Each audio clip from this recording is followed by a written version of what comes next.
Hey folks, Dust here, and as I've been following Battalion 244 on this channel since its beginnings, I wanted to talk about the latest patch to the game and continue my coverage of Battalion 1944.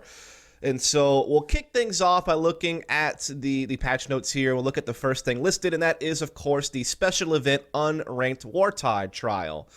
And this is them essentially replacing the shotgun send-off and the rifles only special mode with an unranked Wartide that will be 10v10, NMR6, with a knife round enabled, overtime enabled, and they're testing bots as well as a lower XP bonus than actually playing competitive play. And essentially what doing a trial of unranked Wartide will do is allow them to test the concept of having a permanent unranked Wartide mode for the future, which is something that a lot of people have been calling for out in the community, and also the ability for them to test bots, because that's something they want to implement in competitive matchmaking as well. In case you do have someone abandoned, you at least have a bot you can take over. And so that can somewhat alleviate the pains of having a teammate abandoned when you're playing competitive matchmaking, but obviously you need to make sure that there's no bugs or issues it might cause, and so testing bots in this environment will be a way to do that. So all in all, I think this is certainly a positive change. Again, it is something that the community have been calling for a lot. I hope this is a step in the direction of having a permanent unranked Wartide mode, just because I feel like that is the best way to help out newer players to the game. Right? You know, you have all these people getting Battalion 244, I've never played it before, and they immediately get thrown into competitive Wartide against very seasoned players, perhaps, because you start at worst level 3 on Face It, and so you're going to be playing against people who, you know, even at level 5 or something like that, are pretty experienced players, know all the maps, know all the spot nades, maybe know some basic strategy, know how the guns work. And then you throw in someone who is completely new, has never played the map before, perhaps, doesn't know what anything's called, doesn't know how to communicate, doesn't really know how the economy works or how guns work or what have you, or how to donate coins to people. Perhaps they don't even know how to do that. And so it causes a lot of frustration, and it's really a win-win if you were able to introduce a permanent unranked Wartide mode, because for one, you would stop experienced players from having to play with people who have no idea what they're doing, which makes them frustrated that they have to kind of babysit or coach a teammate to be able just to play the game. And if you're up against 5 experienced players and you have a person in your team that doesn't know how to play, you're kind of playing 4v5, and it becomes very frustrating to have to kind of handhold someone while you're trying to focus on your own game and stuff like that. And then obviously it's frustrating for the new player because they're getting owned, because they're playing against players who are really, more experienced, know the maps, know things that they don't know, so they're getting caught off guard all the time by different things. They don't understand how things work. And so it's frustrating for them too, because they're having to deal with angry teammates, and they're having to deal with the fact that they have no idea what they're doing, and they're up against people who are way better than them. So having an unranked Wartide mode that allows new players to start to learn the map, start to learn the rule set of Wartide, start to get a feel for the game without having to go straight into competitive matchmaking is great. Yeah, you can make the argument that they could play the special event so they could play arcade, but honestly, the way arcade mode works right now, it's really hard for me to recommend that. Obviously, it's a fun little game to gain XP, but until arcades improved a little bit by actually being able to direct people to certain game modes or different things like that, I think that an unranked Wartide is really the better approach to helping out casual players. Also, maybe just improving how the server browser works to get people to what they want to be at more easily, rather than going through a long list of things, I think could be a way to help out casual players as well. Point is that this is a great step in the right direction of testing out the idea of an unranked Wartide trial. I hope that it becomes permanent at some point in the future, and I also hope at some point that we figure out a way to have some type of thresholds you must pass before you can play competitive, as we've seen in a lot of other games. Whether that be your battle rank must be a certain rank to be able to play competitive, or I guess that's a little bit tough, obviously, because we all get reset to rank 1 at the beginning of every new battle rank season. So maybe there needs to be a separate rank that's kind of a cumulative rank of everything you've done in Battalion, and that's really the meter on whether you can play competitive or not, because obviously people aren't going to want to have to constantly re-go through that threshold every battle rank season to get in the competitive. So I don't know, maybe something can be done to make unranked Wartide permanent, force players kind of to play through that at some point to learn the game before going to competitive by having some type of separate ranking system to do that. Obviously, the big problem with this is that with the current player population, you might be divvying up the queues too much, which means that it's going to be harder to find games in competitive, maybe harder to find games on Unranked Wartide because people aren't really putting a focus on Unranked Wartide because they're focusing on playing competitive. And so when you go play Unranked Wartide, there might not be many people trying to play that. other than other new players. But, as time goes on, unless the player population continues to grow, then the new players filter into competitive, and then unranked becomes a barren wasteland. So there's definitely a lot of things that have to be addressed with that, and that's why I'm not necessarily super gung-ho about them implementing any type of level caps or level thresholds or anything like that yet, because they have to test things out and see how the player population goes. But yeah, that's that. Then very quickly here, we did have a Wart XP bonus, which is great because before, when you played Wart, you did not get very much experience, and it was a pretty heavy time commitment to play a whole game of Wart in comparison to playing Arcade or like Rifles Only special event.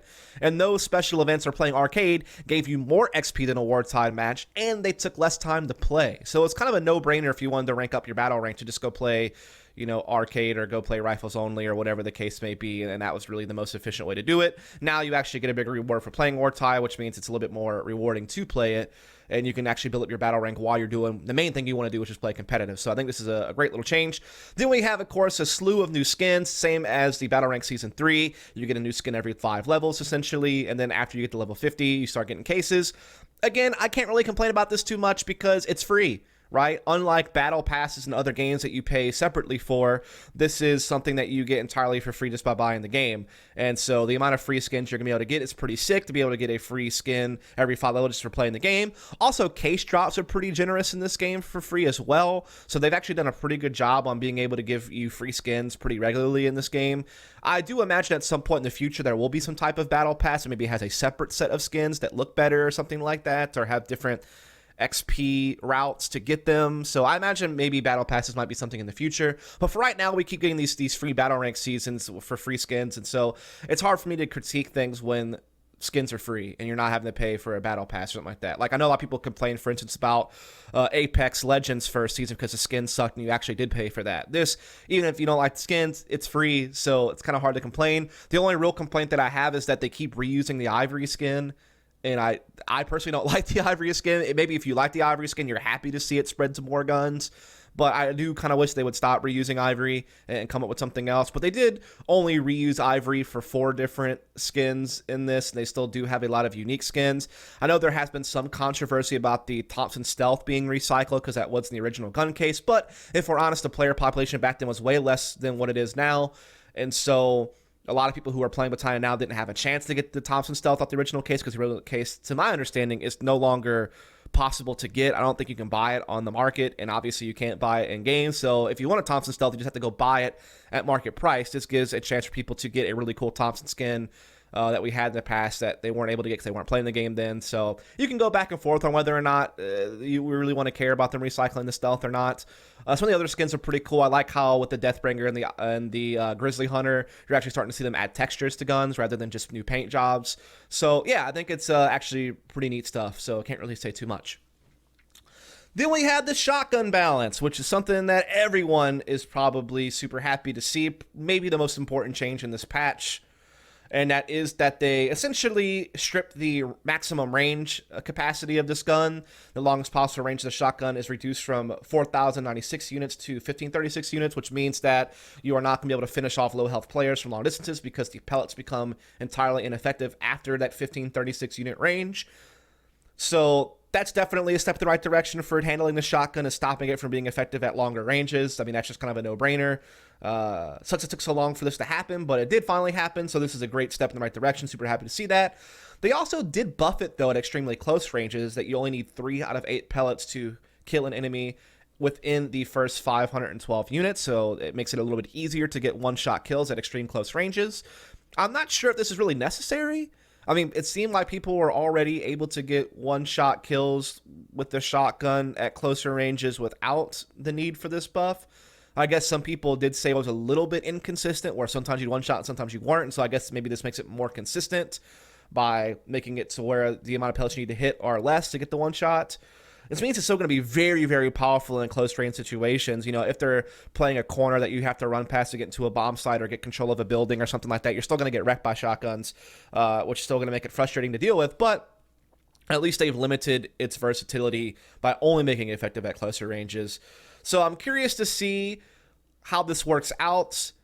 They do say that in the majority of cases you'll need to fire 2 to 3 shots at its longest range to be able to get kills, that 1536 range.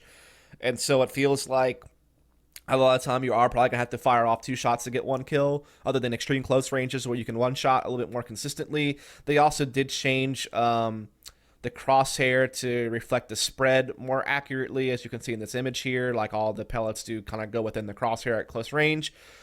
So yeah, I mean, I think this is a step in the right direction by limiting its range, but I do wonder if they really did need to buff it within the first 512 units. But I guess we'll just see over time how it works out. At least they've made a step in the right direction by changing its range. I think in the future we can maybe look at its fire rate and maybe its cost if we need to further balance the shotgun.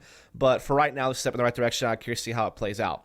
So now we'll look at the bar, and this thing did get some love. It's got a new iron sight. Its bullets have been increased from 20 to 30. It has a reduced reload sway by 60%. It's got some new audio, but they did make it more expensive. So there's a lot of buffing and a little bit of nerfing, I guess, when you think about the price. First off, I do think the bar did feel certainly a step behind the STG. Didn't feel as smooth or as rewarding. Felt a little bit off. And now with the new iron sight and with the new bullets and everything, it does feel so much better. Really love the changes to the bar as far as its physical attributes, I guess you could say. The one thing I do wonder, though, is why they decided to increase the cost. I feel like having a 3-coin bar is kind of what helped out allies a little bit, because it feels like this game is mostly defensive-sided. Just the way the maps are constructed, the Car 98, different things like that make the game feel really defensive-sided. I mean, obviously, when you get to like really top-end competitive play with some of the actual competitive teams, some of the maps can be a little bit more attack-sided if you have really good coordination and smokes and things of that nature, but you're never really going to get that in competitive matchmaking. So, yeah, I do think they could have just left the bar at 3 coins. I don't see why they needed to increase it to 4. But I guess we'll just see how it plays out. At least the gun feels better. It is certainly better, just with, its increase in ammunition and things of that nature. Definitely looking forward to playing with it now. Have tested it a little bit. It does feel great. So, definitely a lot of pros and maybe 1 con with the cost increase. But, maybe it won't really matter. Maybe it'll be totally fine. We'll have to see how it goes. Maybe at some point in the future it will be found out that it needs to stay at 3 coins and go back. Or people will be fine with it at 4, with it being stronger. So we'll just have to see how it plays out, but definitely do at least like the changes they made to the gun. Cost, though, up in the air. They also changed the M1 Garand. A lot of people were calling for a buff to the M1 Garand to make it better, and rather than changing the gun at all, they just buffed it by reducing its price. This is certainly one way to handle weapon balance, by the way. It feels like a lot of people always want changes to the guns themselves, but don't really realize how much change to the economy can help things. There's also a nice change, too, because with the bar being increased in price by decreasing the M1 Garand price, you get a gun that can 2-shot for 3 coins, which is pretty nice. So if you have really good aim and you can get the 2-tap, then you can do a hell of a lot for 3 tokens with the M1 Garand at this price. I know people were talking about maybe changing the fire rate of the M1 Garand as a way to buff it. Maybe that is the way to go, but certainly I think it's nice to see them at least do something to the M1 Garand by changing the price and see if that fixes it. So all in all, I like this change. I think this is a good experiment for the M1 Garand to just reduce the price and see how that goes. So definitely fine with that. They did do some knife changes. Apparently standing has the furthest reach, crouching has slightly less reach, and then prone knifing has significantly less reach than crouching. This is basically trying to promote the idea of standing while knifing rather than doing prone knifing, because prone knifing is lame as fuck to deal with. Knife rounds are the most cringe thing in the game. I would rather just do a coin flip. I hate knife rounds. Prone knifing was obviously a nightmare. So these changes are supposed to help alleviate that by promoting the idea of standing while knifing because of the reach it has. We'll have to see how this plays out, but this certainly could be a way to fix things without drastically changing the game or getting rid of knife rounds altogether. Certainly happy they're at least looking into this and trying to make changes that can make it better. And so all in all, thumbs up. Then we did get a change to docks. We had a wall to prevent allies from sniping directly into Axis spawn. Yeah, this is definitely nice to see. I was really hoping to see this change. I do think there were further changes needed for docks, though. Like, I really do feel like the B side of the map for allies is very claustrophobic with the main building. I thought there could be some changes made to the B side of the map to make it a little bit better. I think A and mid are mostly fine, but B needs some work. So I was hoping to see more map changes than just this. Also, they didn't make any changes to, like, Vanguard or Savoia or any of the other maps that aren't really getting played very much. And I feel like, I mean, it seems to me most of the time you're only really playing Lib, Manor, and Coastal. That's like the 3 most popular maps. Invasion does get some fair amount of play. Derailed sometimes gets some play. But yeah, no one's really playing Savoia. No one's really playing Docks. And no one's really playing Vanguard, to be honest. Maybe once you get to higher ELOs, you see Vanguard and such played more often. But I feel like they need to make more changes to these maps. And I thought this would have been a proper time to make those changes. Maybe they didn't have time to make those changes within this last month. They were focused on other things. But yeah, it's a little bit disappointing to only see this change. This is a good change to Docs. This is a good step in the right direction to make Docs better. And I feel like we needed more. Like maybe some changes on the B side of the map. We needed some changes in Vanguard, I feel like. So hopefully we'll get more map changes next patch, I guess is really the point to make. Other than that, there's some bug fixes and stuff here, such as the infinite reload and some stuff with different things like voting and free-for-all games, people trying to just farm XP on bots and kick people in free-for-all, profanity filters, different things like that, some collision issues, which is always good just to see things being optimized and tidied up, so can't really say too much about that other than that's cool that they're doing bug fixes. And so, yeah, that really is it for me on this. I mean, again, I think that it's good to see unranked Wartide in the game. Hope it becomes permanent. Hope we see further changes to maybe force people to go to some type of threshold before they can play competitive. Wartide XP bonus, great. New skins, cool. Shotgun balance, definitely step in the right direction, though, again, need to see how it plays out and do wonder a little bit about the close range buff. Bar changes are great. Do wonder a little bit about the cost increase, though. M1 Grand changes are great. Knife changes are great. Doc change is great, but I just feel like we needed more map changes than this, but maybe we'll get them next patch. And that pretty much does it for me on this. Hope you folks enjoy this video. If you did, please subscribe for more content, and catch you next time.